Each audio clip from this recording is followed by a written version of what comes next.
Hello students, I am Shachi Tandon from crack chemistry. आज मैं आप सभी के सामने क्लास 11 का एक टॉपिक लेकर आई हूँ। टॉपिक का नाम है classification of elements and periodicity in properties part 3। इस चैप्टर के पार्ट 1 और पार्ट 2 आप आई बटन में देख सकते हैं। बच्चों, आज के वीडियो को स्टार्ट करने से पहले I just want to remind you that अगर आपने मेरे चैनल को सब्सक्राइब नहीं किया है तो आप इसको सब्सक्राइब जरूर कीजिए। अगर आपको ये वीडियो पसंद आता है तो इसको लाइक कीजिए और इस वीडियो को अपने के साथ शेयर कीजिए। तो अब मैं आपको बताने जा रही हूँ कि हम लोग आज क्या क्या पढ़ेंगे। सो बच्चों, सबसे पहले आज हम पढ़ेंगे कि development of modern periodic law. Modern periodic law का डेवलपमेंट किस तरह से हुआ। उसके बाद हम देखेंगे what is the cause of periodicity. After that, we will study atomic number, a more fundamental property than atomic mass. उसके बाद हम देखेंगे कि long form of periodic table क्या है, उसकी क्या विशेषताएं हैं। उसके बाद हम पढ़ेंगे groups and pairs and finally we will study about the electronic configuration in pairs. तो ये है हमारे आज के टॉपिक जिनको हमें आज कवर करना है। तो अब हम देखते हैं modern periodic law and the present form of the periodic table. बच्चों, अब इसमें कुछ आपको मैं हिस्टोरिकल बातें आपके साथ शेयर करना चाहूँगी। जब मेंडलीफ ने अपनी पीरियोडिक टेबल डेवलप की, जब मेंडलीफ ने अपनी पीरियोडिक टेबल डेवलप की, उस समय साइंटिस्ट को कुछ भी पता नहीं था एटम के इंटरनल स्ट्रक्चर के बारे में।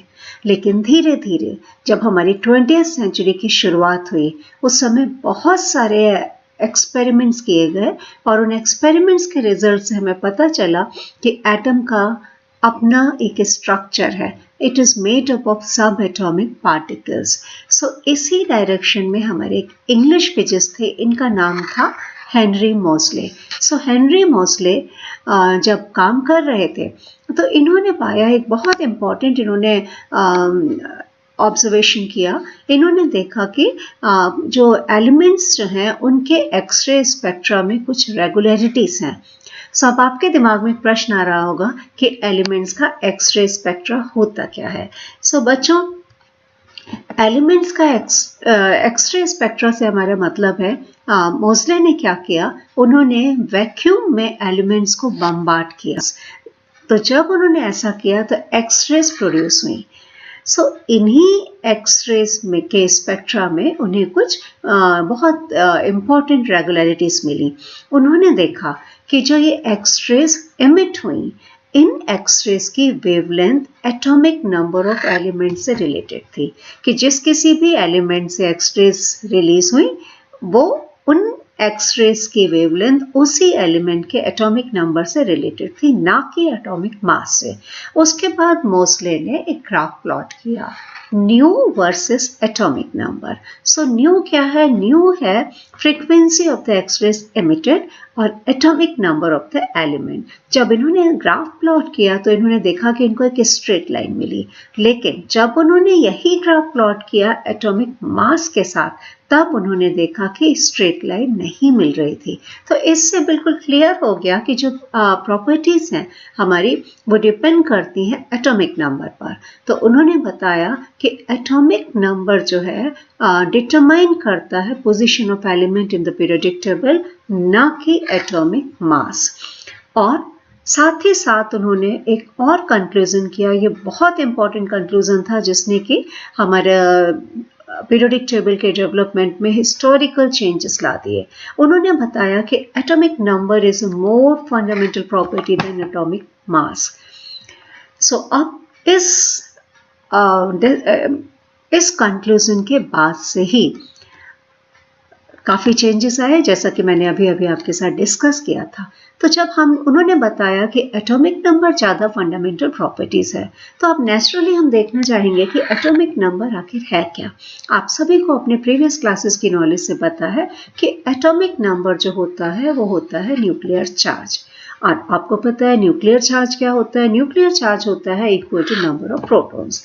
और नंबर ऑफ प्रोटॉन्स किसी भी न्यूट्रल एटम में, क्योंकि एटम न्यूट्रल होता है, तो जितने प्रोटॉन्स होते हैं उतने ही इलेक्ट्रॉन्स प्रेजेंट होते हैं। तो हमने देखा एक बहुत इंपॉर्टेंट कंक्लूजन मैं इस समय करना चाहूँगी। मोसले ने बताया कि एटॉमिक नंबर एक मोर इम्पॉर्टेंट प्रॉपर्टी है, मोर फंडामेंटल प्रॉपर्टी है देन एटॉमिक मास। और एटॉमिक नंबर किस पे डिपेंड कर रहा है? एटॉमिक नंबर डिपेंड कर रहा है न्यूक्लियर चार्ज पे।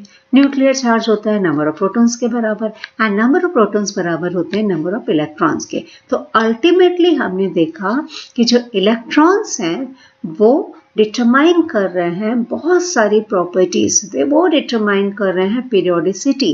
पीरियोडिसिटी से बच्चों हमारा मतलब होता है कि repetition of properties at regular interval.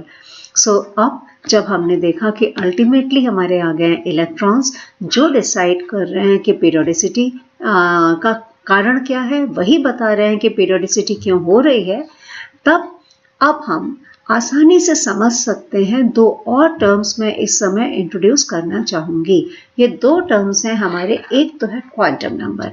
बच्चों आपने पिछले चैप्टर में पढ़ा होगा quantum number gives complete address of an electron in an atom. जैसे आपको किसी के घर जाना होता है तो आपको घर जाने के लिए कुछ चीज़ें पता होनी चाहिए। आपको सिटी का नाम तो ओबियसली आपको पता है, उसके बाद आपको पता होना चाहिए कि वो किस कॉलोनी में रहता है। कॉलोनी में पता चल गया, उसके बाद आपको फ्लैट नंबर पता होना चाहिए। इसी तरह क्वांटम नंबर किसी भी इलेक्ट्रॉन का किसी एटम में कंप्लीट एड्रेस बताते हैं। तो हम बात कर रहे थे कि एटॉमिक नंबर एक मोर फंडामेंटल प्रॉपर्टी है और एटॉमिक नंबर किस पे डिपेंड करता है? नंबर ऑफ इलेक्ट्रॉन से। तो हमने बताया कि क्वांटम नंबर जो इलेक्ट्रॉन की कंप्लीट जानकारी देता है वो भी बहुत ज़्यादा सिग्निफिकेंट टर्म है। सो क्वांटम नंबर के साथ साथ एक और टर्म मैं यहाँ पर इंट्रोड्यूस करना चाहूँगी जो होता है इलेक्ट्रॉनिक कॉन्फ़िगरेशन। बच्चों इलेक्ट्रॉनिक कॉन्फ़िगरेशन जो होता है वो हमें बताता है distribution of electrons in different shells of an atom. So इसका मतलब क्या हुआ कि क्वांटम नंबर और इलेक्ट्रॉनिक कॉन्फ़िगरेशन किसी भी एलिमेंट की पीरियोडिसिटी को एक्सप्लेन करने के लिए बहुत ही सिग्निफिकेंट फैक्टर्स हैं। सो अब हमें ये क्लियर हो गया कि पीरियोडिसिटी का कॉज जो है वो क्या है, वो वैलेंस इलेक्ट्रॉन्स हैं। तो इसके साथ साथ हमें ज़रूरत पड़ी कि जो हमारा मेंडलीव पीरियोडिक लॉ था उसमें कुछ चेंजेस लाए जाएं। सो मेंडलीव पीरियोडिक लॉ को चेंज कर दिया गया और जो नया लॉ आया उसको हमने नाम दिया मॉडर्न पीरियोडिक लॉ। सो हम मॉडर्न पीरियोडिक लॉ को कैसे डिफाइन करेंगे? हम मॉडर्न पीरियोडिक लॉ को हम डिफाइन कर सकते हैं बिल्कुल वैसे ही है जैसे मेंडलीव पीरियोडिक लॉ था, बस यहाँ पर एटॉमिक मास टर्म आ गया एटॉमिक नंबर की जगह। सो हम मॉडर्न पीरियोडिक लॉ को डिफाइन कर सकते हैं कि the physical and chemical properties of an element are periodic function of their atomic numbers. So ये हो गया हमारा modern periodic law. Mendeleev's periodic law में क्या होता है? Physical and chemical properties of elements are periodic function of their atomic masses, जो कि मैंने अपने पिछले वीडियो में डिस्कस किया है। अब बच्चों साथ साथ में एक और बहुत इंपॉर्टेंट पॉइंट यहाँ पर डिस्कस करना चाहूँगी। हमने देखा हमारा पीरियोडिक लॉ आ गया, पीरियोडिक लॉ आ गया, उसके बाद जो पीरियोडिक टेबल थी वो periodic table increasing atomic number की बेसिस पे अरेंज की गई। सो बच्चों बहुत सारी पीरियोडिक टेबल्स जो हैं अवेलेबल हैं और इन पीरियोडिक टेबल को टाइम टू टाइम जो है इनमें हम चेंजेस भी लाते रहे। सो जो एक बहुत ही पॉपुलर वर्जन है पीरियोडिक टेबल का, मॉडर्न वर्जन है पीरियोडिक टेबल का, इसको हम बोलते हैं long form of periodic table. ये जो पीरियोडिक टेबल है ये बहुत ज़्यादा कन्वीनियंट है और ये सबसे ज़्यादा इसको यूज़ किया जाता है। सो ये तो हो गई हमारी मॉडर्न पीरियोडिक टेबल, जिसकी जो है सबसे ज़्यादा पॉपुलर फॉर्म होती है, इसको हम बोलते हैं long form of periodic table. आप लोग अपने देखेंगे लैब में देखेंगे, स्कूल्स में देखेंगे तो वहाँ आपको long form of periodic table ही दिखाई देगी। अब इस long form of periodic table में आपको मिलेंगी कुछ हॉरिजॉन्टल रोज। जो हॉरिजॉन्टल रोज होती हैं इनको मेंडलीव ने अपनी पीरियोडिक टेबल में बोला सीरीज, लेकिन यहाँ long form of periodic table में हम इनको बोल रहे हैं पीरियड्स। और साथ साथ पीरियड्स के अलावा होते हैं vertical columns. In vertical columns को हम बोलते हैं ग्रुप्स। सो इतना बच्चों आपको क्लियर हो गया होगा, बिल्कुल सिंप्लीफाइड वे में मैंने आपको एक्सप्लेन किया है। अब हम आ जाते हैं नेक्स्ट पॉइंट पे, वो एलिमेंट्स जिनका आउटर इलेक्ट्रॉनिक कॉन्फ़िगरेशन सेम होता है। आई मीन टू से वो जितने भी एलिमेंट्स जिनके आउटर मोस्ट शेल में same number of valence electrons होते हैं, उन सारे एलिमेंट्स को हम एक ही वर्टिकल कॉलम में रखते हैं और ये कहलाते हैं या तो ग्रुप्स या इनको हम फैमिलीज भी कहते हैं, बट ग्रुप्स ज़्यादा पॉपुलर टर्म है। सो ये पॉइंट आपको क्लियर हुआ कि जितने एलिमेंट्स जिनकी वैलेंस शेल में सेम नंबर ऑफ इलेक्ट्रॉन्स होते हैं वो सारे एलिमेंट्स एक ही वर्टिकल कॉलम में रखे जाते हैं, जिनको हम ग्रुप्स बोलते हैं। अब साथ ही साथ यहाँ पर एक और important point I would like to mention. ये इम्पॉर्टेंट पॉइंट क्या है बच्चों, पहले हम पीरियोडिक टेबल में जो ग्रुप्स होते थे उनको हम नाम देते थे फर्स्ट ए से लेके 7th ए तक। यहाँ पर आप देख रहे हैं हमें दिया है फर्स्ट ए दिया है, 7th ए दिया हुआ है। उसके बाद हम देते थे हमारा था 8th ग्रुप के बाद था फर्स्ट बी से लेके 7th बी और फाइनली जो 18 ग्रुप है अभी एट प्रेजेंट उसको हम बोलते थे 0 ग्रुप। सो ये जो है ट्रेंड बहुत पहले हम यूज़ करते थे, लेकिन अब जो लेटेस्ट हमारा ट्रेंड है वो international union of pure and applied chemistry ने लाया है। अकॉर्डिंग टू दैट ट्रेंड जितने भी एलिमेंट्स होते हैं उनको ग्रुप्स में रखा गया है और इन ग्रुप्स को हम सीधे से नंबर दे देते हैं 1 to 18। सो हमारा वो वाला झंझट नहीं रहा कि ये फर्स्ट ए टू 7th है, फिर 8th आया, फिर फर्स्ट बी टू 7th भी आया, फिर आया हमारा 0। तो ये ज़्यादा कन्वीनियंट सिस्टम है कि सिंपली आप स्टार्ट करेंगे 1 से और एंड करेंगे 18 पे। सो बच्चों ये उम्मीद करती हूँ कि ये सारे पॉइंट्स आपको क्लियर हो गए। मैंने एनसीईआरटी का एक एक पॉइंट यहाँ पर मेंशन किया है जिससे आपका काम बहुत आसान हो जाए। तो अब ये जो आपके सामने है ये है long form of periodic table. बच्चों आज के वीडियो में हम पीरियड वाइज डिस्कशन को थोड़ा डिटेल में पढ़ेंगे। तो ये जो पीरियड वाइज डिस्कशन हम देख रहे हैं, तो इस long form of periodic table में हम यहाँ पर देख रहे हैं हमारी ये हॉरिजॉन्टल जो कॉलम्स हैं, हॉरिजॉन्टल रोज हैं, ये हॉरिजॉन्टल रोज हम यहाँ पर देख रहे हैं 6 रोज आपको मिल रही हैं, 1 2 3 4 5 6 एंड 7। यहाँ 6 के बाद एक 7th रो है।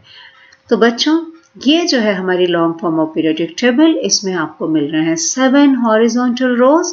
इन 7 हॉरिजॉन्टल रोज को हम बोलते हैं पीरियड्स।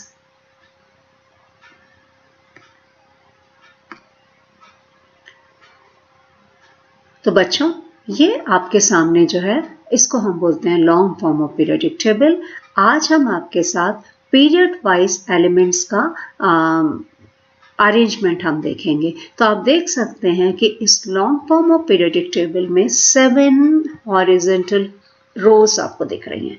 इन 7 हॉरिजॉन्टल रोज को हम बोलते हैं पीरियड्स। सो हम 1 2 3 से लेकर के आप देखेंगे यहाँ 7 तक जो हॉरिजॉन्टल कॉलम्स हैं उन हॉरिजॉन्टल कॉलम्स को हम बोल रहे हैं पीरियड्स। सो ये जो पीरियड्स हैं इसमें कुछ और इम्पॉर्टेंट चीज़ें हैं, ये एक एक करके हम आपके साथ डिस्कस करते जाएंगे। तो सबसे पहली चीज़ जो है यहाँ पर हम देखेंगे कि कोई भी जो इलेक्ट्रॉन होता है एक एटम में, ये इलेक्ट्रॉन जो है कैरेक्टराइज होता है सेट ऑफ 4 क्वांटम नंबर से। जैसा कि मैंने अभी थोड़ी देर पहले डिस्कस किया था कि किसी भी एटम में एक इलेक्ट्रॉन को हम डिस्क्राइब करते हैं, कैरेक्टराइज करते हैं 4 क्वांटम नंबर्स की हेल्प से। और इसमें जो है प्रिंसिपल क्वांटम नंबर होता है which is represented by the symbol small n। ये डिफाइन करता है कि मेन एनर्जी लेवल, या इसका भी एक वीडियो मैंने पहले अपलोड करा हुआ है, आप उसको रेफर कर सकते हैं। सो यहाँ हमारा मतलब है कि अगर n इज इक्वल टू 1 है, इसका मतलब हुआ इलेक्ट्रॉन प्रेजेंट है आपका फर्स्ट एनर्जी लेवल में, इसको हम शेल भी बोलते हैं। अगर n हमारा 2 है, n is equal to 2, it means that electron is present in the second energy level or second shell। अब क्या होगा, इलेक्ट्रॉन्स जो फिल होंगे बच्चों, शेल बनी होती है सब शेल से मिलके। शेल के अंदर सब शेल होते हैं और सब शेल के अंदर ऑर्बिटल्स होते हैं। बस सीधी सी बात यह है, इतना आप समझ गए तो आपके लिए समझना बहुत आसान हो जाएगा। सो इलेक्ट्रॉन्स जो होते हैं अलग अलग सब शेल्स में फिल किए जाते हैं। इलेक्ट्रॉन सब शेल्स की जो ऑर्बिटल्स हैं उसमें फिल किए जाएंगे। इन ऑर्बिटल्स को हम रिप्रेजेंट करते हैं सिंबल से S, P, D and F से। तो I hope all this points are clear to you. After that अब हम देखेंगे कि इलेक्ट्रॉनिक कॉन्फ़िगरेशन क्या होता है। आपने बहुत नाम सुना होगा इलेक्ट्रॉनिक कॉन्फ़िगरेशन का। तो इलेक्ट्रॉनिक कॉन्फ़िगरेशन होता है distribution of electrons into orbitals of an atom. इसको हम बोलते हैं इलेक्ट्रॉनिक कॉन्फ़िगरेशन। बच्चों, एक और पॉइंट यहाँ पर हमें ध्यान रखना है कि किसी भी एलिमेंट की पीरियोडिक टेबल में पोजीशन बताती है कि जो लास्ट ऑर्बिटल फिल हुई है उसका क्वांटम नंबर क्या है। इसको मैं एक सिंपल से एग्जांपल से एक्सप्लेन करूंगी, बट एक बार मैं इस पॉइंट को वापस बताऊंगी कि कोई भी जो एलिमेंट है उसकी पीरियोडिक टेबल में लोकेशन ये बता रही है कि जो लास्ट ऑर्बिट फिल हुई है उसका क्वांटम नंबर क्या है। जैसे कि मैं बात कर रही हूँ सोडियम। सोडियम, आप सभी को पता है कि sodium is present in third period. Sodium is present in third period.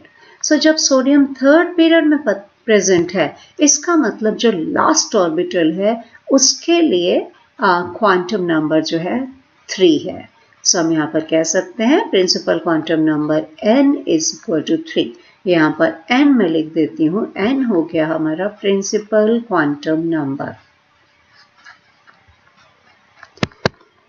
So ये एक हमने बहुत इंपॉर्टेंट जनरलाइजेशन देखा, इलेक्ट्रॉनिक कॉन्फ़िगरेशन हमने देखा। उसके बाद हमने देखा कि अगर आपको एलिमेंट की लोकेशन पता है तो आपको पता चल जाएगा जो लास्ट ऑर्बिट फिल हुई है उसका प्रिंसिपल क्वांटम नंबर क्या है। जैसे कोई एलिमेंट 5th पीरियड में प्रेजेंट है तो आपको पता चल जाएगा जो लास्ट ऑर्बिट फिल हुई है वो 5th ऑर्बिट है, प्रिंसिपल क्वांटम नंबर n की वैल्यू 5th है। तो बच्चों, पीरियोडिक टेबल बहुत ज़्यादा सिस्टमेटिक है। अगर आप इसको ध्यान से पढ़ेंगे तो आप पाएंगे ये बहुत सिस्टमेटिक है, और इस वीडियो में मैंने बहुत ही सिंप्लीफाइड वे में पूरी पीरियोडिक टेबल को रखा है। अब एक चीज और मैं यहाँ पर मेंशन करना चाहूंगी कि there is a direct connection between electronic configuration of the element and the long form of periodic table, कि जो भी एलिमेंट का इलेक्ट्रॉनिक कॉन्फ़िगरेशन है उसका डायरेक्ट कनेक्शन है long form of periodic table के साथ। सो अब हम देखने जा रहे हैं इलेक्ट्रॉनिक कॉन्फ़िगरेशन इन पीरियड्स। ये पॉइंट मैंने अभी अभी आपके साथ मेंशन किया था कि पीरियड क्या बताता है। बच्चों, पीरियड बताता है value of n for the outermost और वैलेंस शेल। हमें पीरियड बताता है, जैसे कि मैंने बताया कि सोडियम जो है थर्ड पीरियड में है, इसका मतलब सोडियम के लिए आउटरमोस्ट जो शेल है उसके लिए उसकी वैल्यू है n is equal to 3। Period हमें बताता है आउटरमोस्ट शेल का क्वांटम नंबर क्या है। इसके बाद हम यहाँ पर देखेंगे कि हम पीरियड वाइज हमारे कितने एलिमेंट्स प्रेजेंट हैं। बच्चों, फर्स्ट पीरियड में 2 एलिमेंट्स प्रेजेंट होते हैं। इसके बाद आता है हमारा सेकेंड पीरियड, उसमें 8 एलिमेंट्स हैं। थर्ड पीरियड में भी 8 एलिमेंट्स प्रेजेंट हैं। फिर 4th एंड 5th पीरियड में प्रेजेंट है 18 एलिमेंट्स। 4th और 5th दोनों ही पीरियड में 18 एलिमेंट्स होते हैं। अब आ गया हमारा 6th पीरियड। 6th पीरियड में होते हैं 32 एलिमेंट्स। अब अगर हम बात करेंगे 7th पीरियड की, तो बच्चों 7th पीरियड एक इनकम्प्लीट पीरियड है, लेकिन 6th पीरियड की तरह ही थ्योरेटिकली इसमें 32 एलिमेंट्स होने चाहिए। ये हमें ध्यान रखना है। अब एक बहुत इंपॉर्टेंट पॉइंट मैं यहाँ पर मेंशन करूंगी कि जो पीरियोडिक टेबल है, long form of periodic table है, इसमें आप देखेंगे कि 14 एलिमेंट्स। तो इसके लिए मैं वापस ये पीरियोडिक टेबल आपके सामने रखूंगी। मैंने बात की कि जो long form of periodic table है इसमें 14 एलिमेंट्स 6 पीरियड और 7 पीरियड से हमने लिए हैं। तो 6 पीरियड में ये है हमारा 6 पीरियड। इस 6 पीरियड में 14 एलिमेंट्स हमने लिए हैं आफ्टर लेंथनम। आफ्टर लेंथनम जो 14 एलिमेंट्स हैं वो ये एलिमेंट्स हैं। बच्चों, ये हमारा है लेंथनम। यहाँ पे मैं लिख रही हूँ 6 पीरियड है, ये है हमारा लेंथनम। आफ्टर लेंथनम जो है 14 एलिमेंट्स ये हैं। कहाँ से स्टार्ट हो रहे हैं ये 14 एलिमेंट्स? स्टार्ट हो रहे हैं लिथियम से, सीरियम से। कहाँ से स्टार्ट हो रहे हैं ये 14 एलिमेंट्स? ये 14 एलिमेंट्स स्टार्ट हो रहे हैं सीरियम से, जिसका एटॉमिक नंबर 58 है, और एंड हो रहे हैं ल्यूटीशियम पर जिसका एटॉमिक नंबर 71 है। इन 14 एलिमेंट्स को हम बोलते हैं लैंथेनॉइड्स। इसके बाद हम देखते हैं हमारा जो नेक्स्ट 14 एलिमेंट्स हैं। अब हम आ जाते हैं 7th पीरियड पर। बच्चों ये है हमारा 7th पीरियड।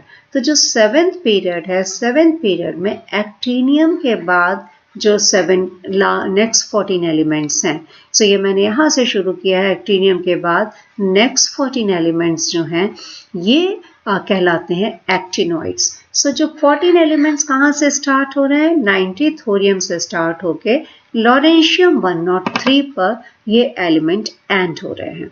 सो इनको बोलते हैं हम एक्टिनॉइड्स। सो बच्चों जैसा मैं बता रही थी कि हमारी long form of periodic table में 14 एलिमेंट्स हमने लिए 6 पीरियड से, जिनको हमने बोला लेंथेनॉइड्स, और 14 एलिमेंट्स हमने लिए 7 पीरियड से, जिनको हमने बोला एक्टिनॉइड्स। इन एलिमेंट्स को इन 14 टोटल 28 एलिमेंट्स हो गए। इनको हमने प्लेस किया है separately at the bottom of the periodic table. So I hope this points are clear to you. अब एक प्रश्न आपके दिमाग में आ रहा होगा कि इन 28 एलिमेंट्स की क्या गलती थी, इनको हमने क्यों बॉटम पे डाल दिया? तो इसके लिए आपको दिमाग में अपने रखना होगा कि जो पीरियोडिक टेबल है इसका मेन क्राइटेरिया है कि to put the similar elements together, similar in the sense the elements having similar properties are placed together. So ये 14 एलिमेंट्स जो हैं लेंथेनॉइड्स और 14 एलिमेंट्स जो हैं एक्टिनॉइड्स, इनकी प्रॉपर्टीज बहुत ज़्यादा आपस में सिमिलर है, लेकिन 6 पीरियड के दूसरे एलिमेंट्स के साथ इनकी प्रॉपर्टीज मैच नहीं हो रही थी। तो इनको उठा के हमने नीचे रख दिया। जो हमारा मेन प्रिंसिपल है पीरियोडिक टेबल का, उसको फॉलो करने के लिए। और साथ ही साथ मैं आपको एक और बहुत इंटरेस्टिंग पॉइंट यहाँ पर बतानी चाहूँगी कि आप बच्चों खुद इमेजिन आप करिए। आप अगर इमेजिन करेंगे, ये है हमारी, हाँ, तो एक चीज मैं आपको और बताना चाहूँगी यहाँ पर कि आप इमेजिन करिए कि ये जो है हमारी पीरियोडिक टेबल है। इस पीरियोडिक टेबल में 6 पीरियड हुआ। 6 पीरियड में हमारे एलिमेंट्स प्रेजेंट हैं लेंथेनम। लेंथेनम के अलावा 14 मोर एलिमेंट्स, ये 14 एलिमेंट्स जो हैं 6 पीरियड में प्रेजेंट हैं। They are present in 6 period और इनका ग्रुप नंबर हो गया 3rd। So ये total 15 elements including lanthanum, they all are present in group number 3rd 6 period. So now you can imagine what will be the shape of the periodic table if in 3rd group and 6th period you have 15th elements. Similarly, now I am coming to the 7th period. The 7th period is this one here. Just after, बच्चों इसको मैं clear कर देती हूँ। Clear करने से क्या होगा, ये आप आसानी से देख पाएंगे। तो यह है 6 पीरियड। 6 पीरियड में लेंथेनम के साथ, लेंथेनम के अलावा 14 एलिमेंट्स और हैं। सो इन सभी को पीरियोडिक टेबल में रखेंगे तो इसकी शेप बिगड़ जाएगी। इसी तरह 7th पीरियड में हम आ जाते हैं। 7th पीरियड में एक्टिनियम के साथ इसके अलावा 14 एलिमेंट्स हैं।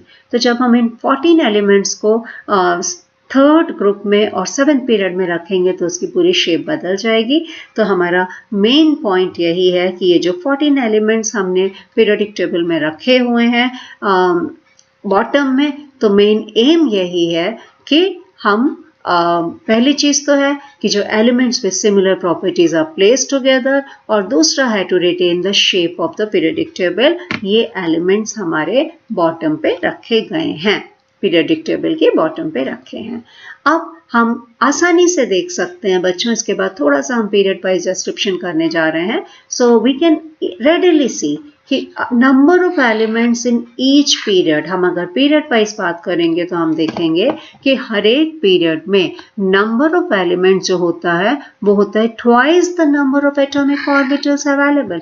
इसको सीधी सादी भाषा में ये कह दूंगी मैं कि जितने भी पीरियड्स होते हैं उतने कितने एलिमेंट होंगे? एलिमेंट होंगे twice the number of orbitals available. So इसको मैं एक एग्जाम्पल के सामने को लेकर आपके सामने क्लियर कर दूंगी। जैसे कि हम आ जाते हैं फर्स्ट पीरियड। फर्स्ट पीरियड बच्चों involves the filling of 1s orbital. So आपको पता है कि 1s सबशेल है। First period involves the filling of 1s subshell. यहाँ पर मैं लिख देती हूँ, first period involves the filling of 1s subshell. So first period में 1s subshell fill होती है और 1s subshell में होती है केवल एक ऑर्बिटल। और आपको पता है कि एक ऑर्बिटल में 2 इलेक्ट्रॉन्स आ सकते हैं। इसका मतलब क्या हुआ, फर्स्ट पीरियड में हो गए केवल 2 एलिमेंट। यही पॉइंट मैंने आपको यहाँ पे समझाया था कि किसी भी पीरियड में जो नंबर ऑफ एलिमेंट्स होते हैं, मैक्सिमम नंबर ऑफ एलिमेंट्स होते हैं, वो हो जाते हैं जितनी भी एटॉमिक ऑर्बिटल्स फिलिंग के लिए अवेलेबल हैं उनका ट्वाइस। सो अब हमने देखा कि फर्स्ट पीरियड में हम फिल करते हैं 1s सबशेल, और 1s सबशेल में केवल एक ऑर्बिटल होती है। तो एक ऑर्बिटल में आ गए 2 इलेक्ट्रॉन्स। सो इसका मतलब फर्स्ट पीरियड जो है कैन हैव ओनली 2 एलिमेंट्स। सो इसको हम क्लियर करते हैं कि वो कौन से एलिमेंट हैं। बच्चों, फर्स्ट पीरियड में जो पहला एलिमेंट होता है वो होता है हाइड्रोजन, और लास्ट एलिमेंट जो होता है वो होता है हीलियम। सो हाइड्रोजन का एटॉमिक नंबर होता है 1, हम सबको पता है हाइड्रोजन का एटॉमिक नंबर 1 है। इसका इलेक्ट्रॉनिक कॉन्फ़िगरेशन होता है 1s1। दूसरा एलिमेंट है हीलियम, हीलियम का होता है एटॉमिक नंबर 2, और इसका इलेक्ट्रॉनिक कॉन्फ़िगरेशन होता है 1s2। सो यही 2 एलिमेंट जो हैं हीलियम तक आते आते 1s पूरा फिल हो गई। तो अब हमारे पास फर्स्ट पीरियड में केवल 2 एलिमेंट्स हैं, और ये 2 एलिमेंट्स हो गए हमारे हाइड्रोजन और हीलियम। सो आपको ये पॉइंट क्लियर हो गया। अब इसके बाद हम देखेंगे सेकेंड पीरियड में। बच्चों, सेकेंड पीरियड में जब हम आ जाते हैं तो second period involves the filling of 2s orbital and 2p orbitals।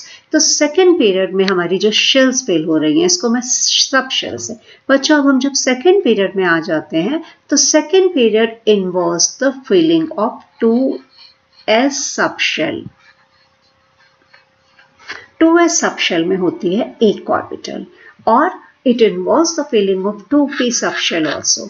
2p subshell में हो गई हमारी 3 orbitals. So 1 orbital here and 3 orbitals here, total of 4 orbitals available हैं। तो जब total of 4 orbitals available हैं तब क्या हो जाएगा, हम देखते हैं अभी अभी जो हमने रूल डिस्कस किया था, नंबर ऑफ एलिमेंट्स जो हैं 4 का डबल होना चाहिए। इसका मतलब सेकेंड पीरियड में 8 एलिमेंट्स होने चाहिए। कैसे होंगे ये अभी हम जाकर प्रूव कर लेते हैं। तो सेकेंड पीरियड के लिए n = 2 होता है बच्चों, प्रिंसिपल क्वांटम नंबर होता है 2, और सेकेंड पीरियड जो है स्टार्ट होता है लिथियम से। सो लिथियम का एटॉमिक नंबर होता है 3। सो ये मैं यहाँ पर लिख देती हूँ। सो लिथियम का एटॉमिक नंबर 3। सो पहले 2 इलेक्ट्रॉन तो आ गए 1s2 में, और आपको पता है कि 1s के बाद फिल होती है 2s सबशेल। सो बचा हुआ इलेक्ट्रॉन एक जो था वो आ गया 2s1 में। सो ये हो गया हमारा लिथियम का कॉन्फ़िगरेशन। आपको पता है बच्चों कि s ऑर्बिटल में मैक्सिमम इलेक्ट्रॉन्स 2 आ सकते हैं। तो जो नेक्स्ट एलिमेंट होगा हमारा वो होगा beryllium. Next element beryllium has 4 electrons. So beryllium का इलेक्ट्रॉनिक कॉन्फ़िगरेशन क्या हो जाएगा, मैं यहाँ पर लिख रही हूँ बेरिलियम 4, 1s2, 2s2। सो हमने देखा यहाँ पर हम बिल्कुल क्लियर हो गए कि बेरिलियम के पास टोटल 4 इलेक्ट्रॉन्स आ गए।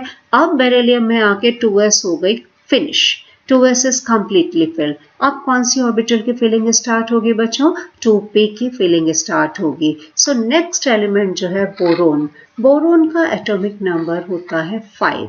सो इसके लिए जो इलेक्ट्रॉनिक कॉन्फ़िगरेशन होगा ये हो जाएगा 1s2। 1s2 के बाद 2s2, so 2 plus 2 4 electrons, one more electrons will be there in the 2p। so boron का इलेक्ट्रॉनिक कॉन्फ़िगरेशन हो गया 1s2, 2s2, 2p1। बच्चों, मुझे उम्मीद है कि आपको ये अच्छे से समझ में आ रहा है। अब इसके बाद हम देखते हैं कि बोरोन के बाद क्या हो जाएगा। बोरोन के बाद हमारा नेक्स्ट एलिमेंट आएगा कार्बन।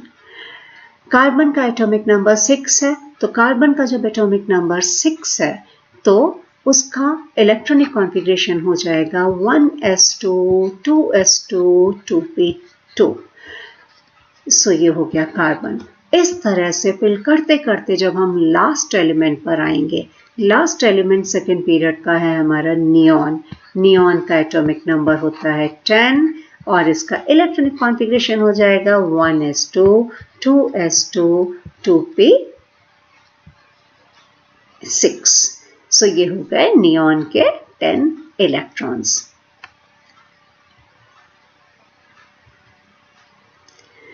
अब हम यहाँ पर बच्चों देख सकते हैं,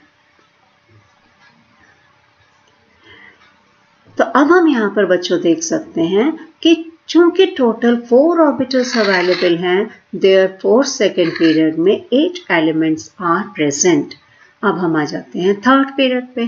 third period involves the filling of 3s subshell. 3s subshell में आपको पता है s सबशेल चाहे 1s हो, चाहे 2s हो, चाहे 3s हो, भाई सब में एक ऑर्बिटल होगी, 2 इलेक्ट्रॉन आएंगे। अब हम आ जाते हैं 3p। तो third period involves the filling of 3s subshell and 3p subshell. So p subshell में 3 ऑर्बिटल्स होती हैं, तो टोटल ऑर्बिटल्स यहाँ भी हो गई 4 ऑर्बिटल्स। टोटल ऑर्बिटल्स यहाँ भी हो गई 4 ऑर्बिटल्स। सो थर्ड पीरियड जो है ये बिगिंस एट सोडियम। सोडियम से शुरू होता है। सोडियम का एटॉमिक नंबर होता है 11। तो जब सोडियम का एटॉमिक नंबर 11 होता है तो इसका इलेक्ट्रॉनिक कॉन्फ़िगरेशन हम लिखेंगे 1s2, 2s2, 2p6, यहाँ तक हो गए 10 इलेक्ट्रॉन्स। 1s2, 2s2, 2p6, सो 2p6 तक आ गए 10 इलेक्ट्रॉन्स और उसके बाद जो है 3s फिल होगी। तो सोडियम का हो गया electronic configuration 3s1, वैलेंशियल electronic configuration हुआ 3s1।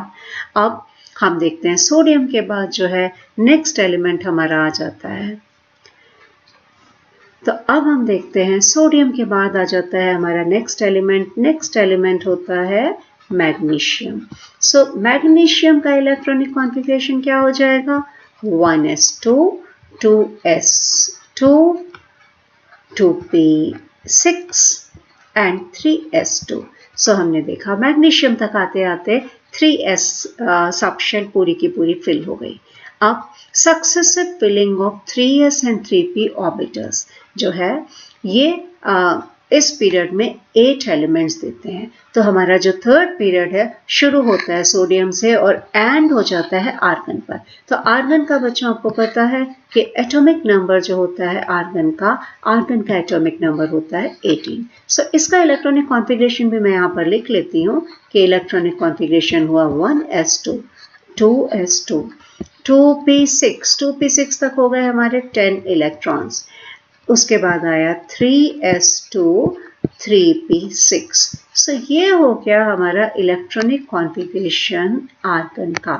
तो हमने देखा कि हमारा थर्ड पीरियड शुरू हुआ था सोडियम से और एंड हो गया आर्गन पे, और चूंकि इस पीरियड में टोटल 4 ऑर्बिटल्स फिल हो रही थी तो number of electrons third period में भी 4 का डबल 8 हो गया। अब हम आ जाते हैं फोर्थ पीरियड में। फोर्थ पीरियड इन्वॉल्व्स, बच्चों आप इसको ऐसे याद रखो आपके लिए बहुत आसान हो जाएगा। तो fourth period involves the filling of 4s subshell. 4s subshell में कितनी ऑर्बिटल हुई 1 ऑर्बिटल। फिर 3d 4s के बाद बच्चों अगर आपने पहले ऑप्पर प्रिंसिपल पढ़ा होगा तो आपको याद होगा कि 4s के बाद 4p फिल नहीं होती है, 4s के बाद 3d फिल होती है, 3d के बाद 4p आती है, क्योंकि 4s की एनर्जी 3d की एनर्जी से कम है। ये ऑप्पर प्रिंसिपल है। तो fourth period involves the filling of 4s subshell. 4s subshell में एक ऑर्बिटल होगी, हमेशा ध्यान रखिए। उसके बाद आई 3d सबशेल। बच्चों कोई भी d सबशेल हो, 3d हो, 4d हो, सब में होती हैं 5 ऑर्बिटल्स। और उसके बाद आया 4s, 3d के बाद आया 4p सबशेल। आपको पता है p सबशेल में 3 ऑर्बिटल्स होती हैं। तो यहाँ हमारे 3 ऑर्बिटल्स, यहाँ 5 ऑर्बिटल्स, यहाँ 1 ऑर्बिटल, टोटल 9 ऑर्बिटल्स हमारे पास अवेलेबल हो गई। बच्चों जब टोटल 9 ऑर्बिटल्स हमारे पास अवेलेबल हो गई तो हमने देखा है कि नंबर ऑफ इलेक्ट्रॉन्स क्या हो जाएंगे 9 के जस्ट डबल मतलब 18। सो इसका मतलब फोर्थ पीरियड में हमारे पास 18 एलिमेंट्स होने चाहिए। तो फोर्थ पीरियड स्टार्ट कहाँ से होता है? फोर्थ पीरियड स्टार्ट होता है हमारा पोटेशियम से। सो पोटेशियम का मैं इलेक्ट्रॉनिक कॉन्फ़िगरेशन यहाँ पर लिखना चाहूँगी। पोटेशियम का एटॉमिक नंबर होता है 19। So this is the element potassium I am going to write here. यहाँ पे मैं एलिमेंट पोटेशियम लिख रही हूँ। सो पोटेशियम एटॉमिक नंबर यहाँ पर मैंने लिख दिया है इसका। सो हमारा क्या आ जाएगा यहाँ पर? सबसे पहले मैं लिख रही हूँ 1s2, 2s2, 2p6, 2p6 के बाद आया हमारा 2p6 के बाद आ जाएगा 3s2। तो अब यहाँ तक हम इलेक्ट्रॉन काउंट कर लेंगे, कितने इलेक्ट्रॉन हुए, 2 और 2 4 प्लस 6 10 प्लस 2 12। हमें चाहिए 7 मोर इलेक्ट्रॉन्स। सो 7 मोर में क्या होगा, 3p में आ जाएगा, 3s के बाद 3p फिल होती है, तो मैं यहाँ पर लिख देती हूँ 3s के बाद 3p6 और 3p6 के बाद भी एक इलेक्ट्रॉन अभी भी आना है। तो वो इलेक्ट्रॉन कहाँ पर आ जाएगा, वो इलेक्ट्रॉन आ जाएगा 4s में। सो बच्चों हम यहाँ पर देख रहे हैं कि हमारी वैलेंस शेल 4s है। सो ये हो गया फोर्थ पीरियड का first element potassium.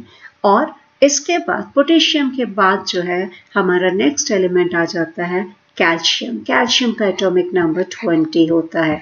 So calcium का एटॉमिक नंबर 20 है। तो अब मैं यहाँ पर पूरा कॉन्फ़िगरेशन ना लिख के ले रही हूँ, पास वाली inert gas. So nearest inert gas is argon. Argon का एटॉमिक नंबर होता है 18। बच्चों ये वाला इलेक्ट्रॉनिक कॉन्फ़िगरेशन आपको ज़्यादा आसान पड़ता है क्योंकि हमें पूरा लंबा लिखना नहीं पड़ता है, हमारा टाइम सेव हो जाता है। तो इतना आपको ध्यान रखना है कि जब आप आर्गन ले रहे हो तो आर्गन के बाद आपको हमेशा ध्यान रखना है कि 4s फिल होती है। तो कैल्शियम में हो गया आर्गन के बाद 4s2, आर्गन तक 18 इलेक्ट्रॉन्स और 4s के 2 इलेक्ट्रॉन्स हो गए हमारे 20 इलेक्ट्रॉन्स। अब हमें और यहाँ पर एक चीज़ देखनी है कि 4s ऑर्बिटल के बाद 4s सब शेल के बाद 4p नहीं आएगी। 4s सब शेल के बाद आएगी हमारी 3d ऑर्बिटल्स। और 3d ऑर्बिटल्स में कितने इलेक्ट्रॉन्स आ सकते हैं, हाँ 3d ऑर्बिटल्स में 10 इलेक्ट्रॉन्स आ सकते हैं। तो इसका मतलब क्या हुआ, क्योंकि 3d ऑर्बिटल्स में मैक्सिमम 10 इलेक्ट्रॉन आ सकते हैं, तो हमारी जो ये सीरीज मिलती है इस सीरीज को हम बोलते हैं ट्रांजिशन सीरीज। ये जो ट्रांजिशन सीरीज हमें मिल गई इसका नाम होता है 3d ट्रांजिशन सीरीज। सो बच्चों 3d ट्रांजिशन सीरीज स्टार्ट होती है कैल्शियम के जस्पात से। तो atomic number 21। So atomic number 21 होता है स्कैंडियम का। सो स्कैंडियम जो है एक ट्रांजिशन एलिमेंट है, ये 3d ट्रांजिशन सीरीज का पहला एलिमेंट है। सो अब स्कैंडियम का इलेक्ट्रॉनिक कॉन्फ़िगरेशन मैं यहाँ पर लिख रही हूँ। स्कैंडियम का सिंबल है Sc, एटॉमिक नंबर है स्कैंडियम का 21। सो हम कौन सी इनर्ट गैस ले लें, नियरेस्ट इनर्ट गैस लेंगे। बच्चों हमें वो वाली इनर्ट गैस लेनी है जिसका एटॉमिक नंबर इस एलिमेंट से कम हो। तो स्कैंडियम का एटॉमिक नंबर 21 है। तो हमारे पास जो इनर्ट गैसेस हैं, हीलियम का एटॉमिक नंबर 2 होता है, नियॉन का 10 होता है, आर्गन हो गया आर्गन का 18, आर्गन के बाद क्रिप्टन आया, क्रिप्टन का 36। सो 36 जो है 21 से हो गया ज़्यादा, तो हम चूज करेंगे वो इनर्ट गैस जिसका एटॉमिक नंबर खुद 21 से कम हो। तो हमने ले लिया आर्गन। अब आर्गन के बाद आपको याद रखना है कि इलेक्ट्रॉन हमेशा फिल होगा 4s में, तो मैंने यहाँ पर लिख दिया 4s2। अब जब 4s में फिल हुआ इलेक्ट्रॉन, कितने इलेक्ट्रॉन और बच रहे हैं, एक इलेक्ट्रॉन केवल और बच रहा है। तो 4s के बाद कौन सी ऑर्बिटल फिल होगी, 4s के बाद 3d आएगी। सो 3d में हो गया 1 इलेक्ट्रॉन। जो एलिमेंट मिला हमें वो हुआ स्कैंडियम, इसका इलेक्ट्रॉनिक कॉन्फ़िगरेशन हुआ 4s2 3d1। और बच्चों लिखते के समय यहाँ तो हमने लिखा क्योंकि फिलिंग का सीक्वेंस है, 4s के बाद 3d भरी जाएगी। तो ये हुआ हमारा फर्स्ट एलिमेंट स्कैंडियम। अब इसके बाद इसी तरह से 3d ऑर्बिटल्स फिल होती रहती हैं, होल होती रहती हैं और एंड हो जाती हैं जिंक पे। तो फाइनली मैं यहाँ पर लिख दूंगी जिंक, जिसका एटॉमिक नंबर होता है 30, इसका इलेक्ट्रॉनिक कॉन्फ़िगरेशन। सो 30 Zn। अगेन हम यहाँ पे कौन सी इनर्ट गैस चूज करेंगे, आर्गन 18 होता है, क्रिप्टन 36 होता है। तो हम क्रिप्टन 36 चूज नहीं कर सकते क्योंकि उसका एटॉमिक नंबर जो है 30 से ज़्यादा है। तो हम फिर से यहाँ पर ले लेंगे आर्गन। आर्गन का एटॉमिक नंबर हो गया हमारा 18। उसके बाद इलेक्ट्रॉन आया 4s में, 4s में हो गए 2 इलेक्ट्रॉन्स। सो यहाँ तक हो गए 20, बट हमें जिंक के लिए चाहिए 30 इलेक्ट्रॉन्स। सो 20 + 10 मतलब यहाँ पे जिंक में आते आते 3d पूरी की पूरी फिल हो गई। सो ये हुआ हमारा जिंक का इलेक्ट्रॉनिक कॉन्फ़िगरेशन। सो जिंक का इलेक्ट्रॉनिक कॉन्फ़िगरेशन हमने लिखा, स्कैंडियम का इलेक्ट्रॉनिक कॉन्फ़िगरेशन लिख लिया। अब इसके बाद बच्चों जब 3d ऑर्बिटल्स फिल हो जाती हैं 3d ऑर्बिटल्स फिल होने के बाद 4p ऑर्बिटल्स फिल होना शुरू हो जाती हैं।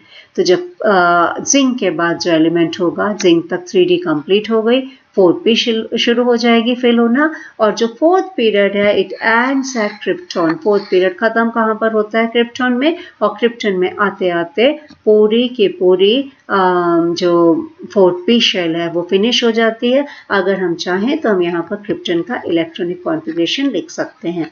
क्रिप्टॉन का एटॉमिक नंबर होता है 36। सो हम इसके पहले वाली इनर्ट गैस हो गई हमारी कौन सी? आर्गन। हमने ले ली आर्गन। आर्गन का एटॉमिक नंबर होता है 18। सो हमने यहाँ पर ली 18 आर्गन। उसके बाद इलेक्ट्रॉन कहाँ जाएगा? आर्गन के बाद हमेशा आपको ध्यान रखना है इलेक्ट्रॉन जाएगा 4s में। तो हम यहाँ पर ले रहे हैं 4s2। सो 18 + 2 हुआ 20, लेकिन हमें चाहिए 36। सो 4s के बाद इलेक्ट्रॉन जाता है 3d में, 3d भी पूरी भर जाएगी। सो 10 हुआ। सो 18 + 2 20 + 10 30, और हमारा क्या आ जाता है? 4s 3d के बाद आया 4p, 4p हो गई 6। सो बच्चों ये हुआ इलेक्ट्रॉनिक कॉन्फ़िगरेशन क्रिप्टन का।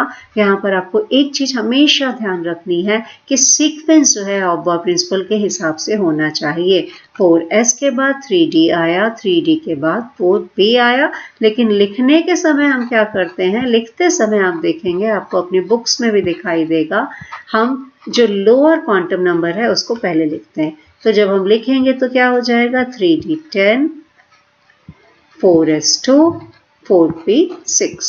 सो बच्चों ये तो हो गया हमारी बात फोर्थ पीरियड की। अब चूंकि टोटल 9 ऑर्बिटल्स अवेलेबल हैं, therefore 18 elements are present in fourth period. So बच्चों ये पॉइंट आपको अच्छे से क्लियर हो गया होगा। अब हमारा फोर्थ पीरियड हो गया। फोर्थ पीरियड के बाद हम आ जाते हैं फिफ्थ पीरियड में। बिल्कुल फोर्थ पीरियड की तरह फिफ्थ पीरियड में भी जो ऑर्बिटल्स फिल होती हैं वो होती है 5s। 5s सब शेल, एक ऑर्बिटल है इसमें। 5s के बाद आई 4d सब शेल, इसमें है 5 ऑर्बिटल्स। 4d के बाद आई 5p सब शेल, इसमें है 3 ऑर्बिटल्स। और फोर्थ पीरियड में क्या हुआ था? 4s 3d 4p फिल हुई थी। यहाँ 5s 4d 5p फिल हो रही है। तो टोटल कितनी ऑर्बिटल्स हो गई? 1 orbital here, 5 orbitals here, 3 orbitals here. तो total of 9 orbitals are available. So बच्चों जब फिफ्थ पीरियड में भी फोर्थ पीरियड की तरह 9 orbitals हैं, तो कितने एलिमेंट हो गए? 9 का डबल 18। सो अब इसको भी हम थोड़ा सा देख लेते हैं जनरल इंट्रोडक्शन। फिफ्थ पीरियड जो है स्टार्ट होता है रुबेडियम से, बिल्कुल फोर्थ पीरियड की तरह। सो फिफ्थ पीरियड मतलब ये भी आपको ध्यान रखना है, n = 5 है, मतलब फिफ्थ पीरियड। यहाँ पर n है प्रिंसिपल क्वांटम नंबर। और तो फिफ्थ पीरियड स्टार्ट हुआ रुबेडियम से, जस्ट लाइक फोर्थ पीरियड। और इसमें जो है ट्रांजिशन सीरीज होती है 4d ट्रांजिशन सीरीज, जैसा कि अभी हमने देखा 3d ट्रांजिशन सीरीज हमने देखी थी फोर्थ पीरियड में। सो ये जो 4d ट्रांजिशन सीरीज है ये स्टार्ट हो रही है इट्रियम। इट्रियम का सिंबल होता है Y। इट्रियम 39 से एंड हो रही है कैडमियम 48 पर। सो कैडमियम का सिंबल होता है हमारा CD। सो ये हो गई हमारी 4d ट्रांजिशन सीरीज। बच्चों इनको आपको नाम रखना जरूरी है, नाम याद रखना जरूरी है कि कहाँ से शुरू हो रही है, कहाँ खत्म हो रही है। तो अब क्या हुआ हमारे बच्चों? यहाँ पर हमने देखा रुबीडियम में क्या हुआ? 5s1 s सब शेल का 1। तो रुबीडियम हो गया कॉन्फ़िगरेशन। अगर मैं यहाँ पर लिखूंगी तो यहाँ पर रुबीडियम हो गया 5s1। और रुबीडियम के बाद का जो एलिमेंट है वो हो जाएगा 5s2। और जब 5s फिल हो गई तो 5s के बाद आई 4d। तो 4d हमारी कंप्लीटली फिल हो गई इट्रियम से लेकर के कैडमियम तक। अब ये जो पीरियड है जब हमारी 4d भी फिल हो गई, अब कहाँ जाएगा इलेक्ट्रॉन? सोच के बताइए। 5s 4d। हाँ, मुझे उम्मीद है कि आपने सोच लिया होगा। 4d के बाद इलेक्ट्रॉन जाएंगे 5p में, और जब 5p बिल्कुल नोबल गैस जो लास्ट में है उस तक आते आते 5p जो है कंप्लीटली फिल हो जाती है, और इस एलिमेंट का नाम है ज़ीनॉन। ज़ीनॉन का इलेक्ट्रॉनिक एटॉमिक नंबर है 54, और ज़ीनॉन तक आते आते हमारा क्या हो जाता है? ये कंप्लीटली फिल हो जाती है। तो फिफ्थ पीरियड में भी हम देख सकते हैं बिल्कुल इसी तरह से फोर्थ पीरियड की तरह 9 ऑर्बिटल्स थी, 9 ऑर्बिटल्स थी, इसलिए 18 इलेक्ट्रॉन्स आए और 18 एलिमेंट्स होते हैं फिफ्थ पीरियड में। अब हम बात करते हैं सिक्स पीरियड की। Six period involves the filling of 6s subshell जिसमें होती है 1 ऑर्बिटल। 6s के बाद आई 4f subshell having 7 orbitals, then we have 5d subshell having 5 orbitals, and in the last we have 6p subshell having 3 orbitals. So ये total orbitals हमारी हो गई 1 plus 7 8, 8 plus 5 13 plus 3 16। तो हमारे पास 16 ऑर्बिटल्स अवेलेबल हैं। और जैसा कि हम पहले पढ़ चुके हैं कि किसी भी पीरियड में नंबर ऑफ एलिमेंट्स जो उसमें अवेलेबल ऑर्बिटल्स होती हैं उसका ट्वाइस होते हैं। तो 16 ऑर्बिटल्स मतलब 6 पीरियड में 32 एलिमेंट्स होने चाहिए। तो ये पीरियड जो है हमारा स्टार्ट होता है सीजियम से, जिसका एटॉमिक नंबर 55 है। सीजियम एक एल्कली मेटल है, फर्स्ट ग्रुप में प्रेजेंट है। सीजियम के बाद इसी पीरियड में नेक्स्ट एलिमेंट आता है बेरियम, जिसका एटॉमिक नंबर 56 है। ये सेकेंड पीरियड में प्रेजेंट है। तो सीजियम के बाद जब हम बेरियम में आए तो हमारी 6s कंप्लीटली फिल हो गई। अब इसके बाद हमारी स्टार्ट होती है 5d transition series. 5d transition series जो स्टार्ट होती है, इसका पहला एलिमेंट है लैंथेनम, जिसका एटॉमिक नंबर होता है 57।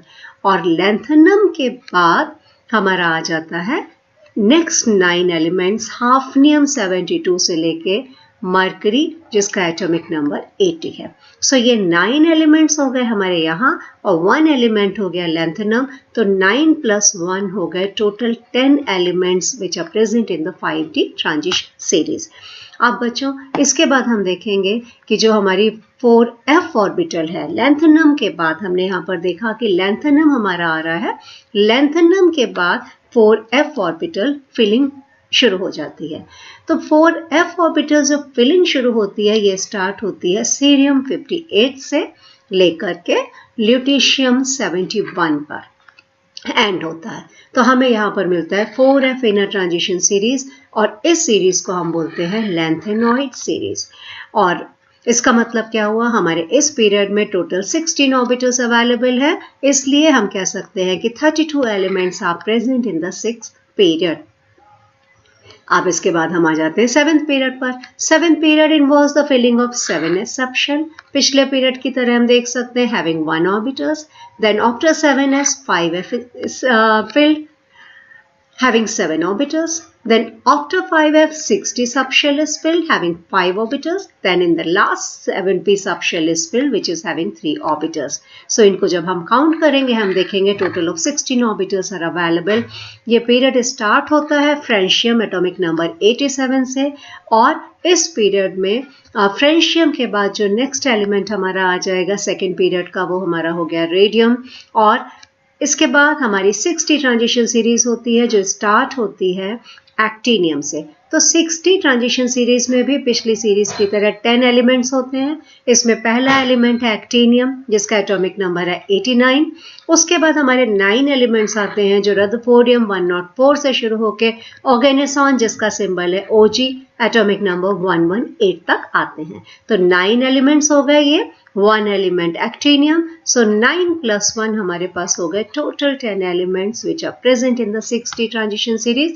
बच्चों 7th पीरियड वैसे एक इनकम्प्लीट पीरियड है, थ्योरेटिकली इसमें 32 एलिमेंट्स होने चाहिए। तो अब 6d ट्रांजिशन सीरीज हमारी फिल हो गई। तो हमेशा हमें यह ध्यान रखना है कि हमारा जो एलिमेंट है एक्टिनियम, एक्टिनियम के बाद 14 एलिमेंट्स आएंगे जिनको हम बोलते हैं एक्टिनॉइड्स। ये 14 एलिमेंट्स स्टार्ट होते हैं, इनमें फिलिंग होती है 5f ऑर्बिटल्स की और ये एलिमेंट स्टार्ट होते हैं थोरियम 90 से लेकर एंड होते हैं लॉरेंशियम Lr 103 में। सो ये हमारे जो एलिमेंट्स हैं 5f इनर ट्रांजिशन सीरीज देते हैं जिन सीरीज को हम बोलते हैं एक्टिनॉइड सीरीज। तो बच्चों हमारे पास टोटल 16 ऑर्बिटल्स अवेलेबल हैं इस पीरियड में, इसलिए हम कह सकते हैं कि 7th पीरियड में 32 एलिमेंट्स होते हैं। सो एक और पॉइंट मैंने ऑलरेडी डिस्कस किया हुआ है कि 4f एंड 5f जो इनर ट्रांजिशन सीरीज है ये जो एलिमेंट्स की जो इनर ट्रांजिशन सीरीज है, इनको हमने प्लेस किया है separately at the bottom of the periodic table. Reason मैंने आपके साथ डिस्कस किया था, दो रीजन है टू मेंटेन इट्स स्ट्रक्चर। पहली चीज है स्ट्रक्चर को हमें मेंटेन रखना है, और दूसरी चीज है to preserve the principle of classification, क्योंकि क्लासिफिकेशन का प्रिंसिपल ही भाई ये है कि जो सिमिलर जो एलिमेंट्स हैं जिनकी प्रॉपर्टीज सिमिलर हैं उनको एक साथ एक कॉलम में रख दो। तो इसी वजह से, इन्हीं दो वजहों के कारण से जो लेंथेनॉइड्स और एक्टिनॉइड्स हैं इनको हमने पीरियोडिक टेबल में बॉटम पे रख दिया है। बच्चों, उम्मीद करती हूँ ये भी आपको बहुत अच्छे से समझ में आ गया होगा। मैंने पूरी एनसीईआरटी के पीरियोडिक टेबल वाला जो चैप्टर है बिल्कुल सिंपल वे में आपके सामने रखा है। और अब हम कंक्लूड कर लेंगे कि हमारे पास टोटल 7 पीरियड्स हैं, और जो पीरियड नंबर है ये भी मैं आपको बता चुकी हूँ, ये बताता है highest principal quantum number of the element in the period. So ये पॉइंट आपको क्लियर है। तो बच्चों, आज हमने जो टॉपिक कवर किए हैं, सबसे पहले हमने देखा कि मॉडर्न पीरियोडिक टेबल का डेवलपमेंट कैसे हुआ, तो हमने देखा development of modern periodic law. उसके बाद हमने देखा कॉज ऑफ पीरियोडिसिटी। पीरियोडिसिटी के कॉज देखने के बाद हमने देखा कि भाई एटॉमिक नंबर ही है पीरियोडिसिटी का cause. Same number of valence electrons जो हैं they are the cause of periodicity. फिर हमने देखा long form of periodic table, groups देखे, पीरियड्स देखे, और हमने देखे electronic configuration in a periods. ये बहुत लेंदी टॉपिक जो है मैंने बहुत ही सिंपल वे में आपके सामने रखा है। सो बच्चों, इस वीडियो को मुझे उम्मीद है आपको बहुत अच्छे से समझ में आया होगा। लेकिन लास्ट में मैं आपको बोलना चाहूँगी कि अगर आपने इस चैनल को सब्सक्राइब नहीं किया है तो आप इसको ज़रूर सब्सक्राइब कीजिए, क्योंकि मैं आगे आने वाले दिनों में बहुत ज़्यादा इंपॉर्टेंट वीडियोस आप लोगों के लिए डाल रही हूँ। उससे आपको आइडिया लगेगा कि आपके प्रेजेंट क्लास 11th में किस तरह से क्वेश्चंस आएंगे, और ये चैप्टर में आपको एक स्ट्रॉन्ग फाउंडेशन दे रही हूँ आपके कॉम्पिटिटिव एग्जाम्स जैसे कि नीट और जेईई के लिए। सो जितने भी वीडियोस मैं आगे आने वाले दिनों में डालूंगी ये बहुत इंपॉर्टेंट होंगे। तो आप जब मेरे चैनल को सब्सक्राइब कर लेंगे तो आपको नोटिफिकेशन मिलता रहेगा, और आपको तुरंत समय समय पे सूचना मिलेगी कि अब ये नया इंपॉर्टेंट वीडियो डाला गया है। और इसके साथ ही आप इस वीडियो को लाइक कीजिए, और इस वीडियो को अपने फ्रेंड्स के साथ शेयर कीजिए। और एक और ज़रूरी चीज़ कि आप don't forget to watch the next video, I mean to say that fourth part of this chapter. So thank you so much. Have a nice day.